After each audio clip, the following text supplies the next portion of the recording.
আসসালামু আলাইকুম। আজ আবার নিয়ে এলাম তোমাদের সাথে শেয়ার করতে বোতাম স্টিচের একটা কাজ।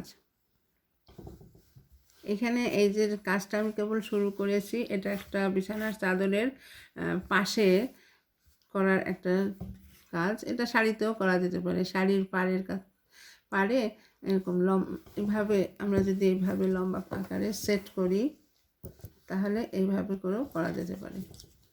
এখন আমি এটা তোমাদের সাথে শেয়ার করছি। যে দেখো, বোতাম 4 ব্যবহার করব। অনেকে এটাকে বাটন স্টিচও বলে। এখন আমি করব।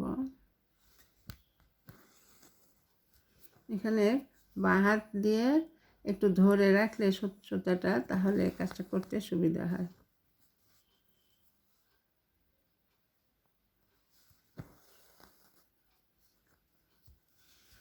এখানে আমি যদি একটু নিচে দিয়ে দিই, তারপরে আবার এখান থেকে তুলি, তাহলে জিনিসটা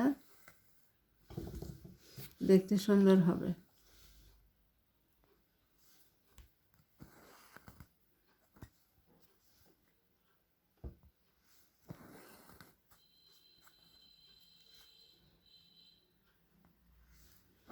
যে বোতাম স্টিচ দিয়ে আমি এটা করছি।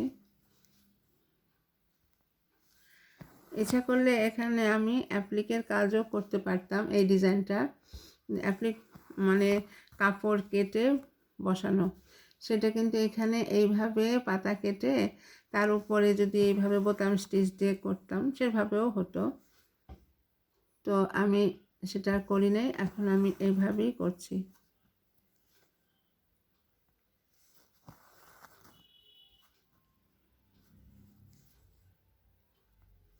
দেখো,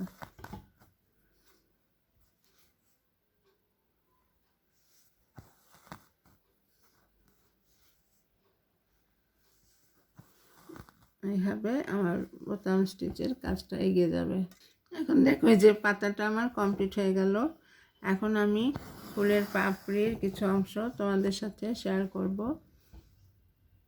এটাও বোতাম স্টিচ দিয়ে করব।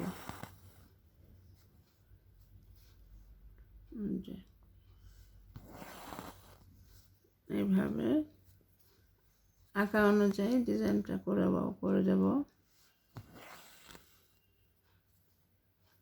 আমি এটা পেস্ট কালার কাপড় নিয়েছি আর সুতাটা কমলা শেড।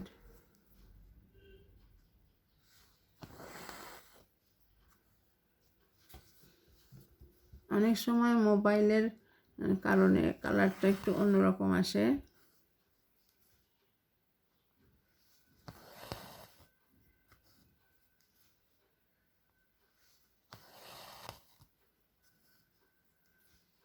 দেখো, এভাবে আস্তে আস্তে করে এটা ফুটে উঠছে।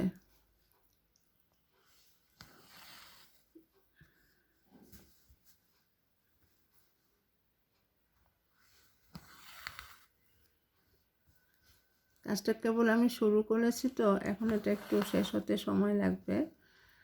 তো তোমাদের সাথে অল্প একটু শেয়ার করছি, পরবর্তীতে বাকিটুকু আবার শেয়ার করব।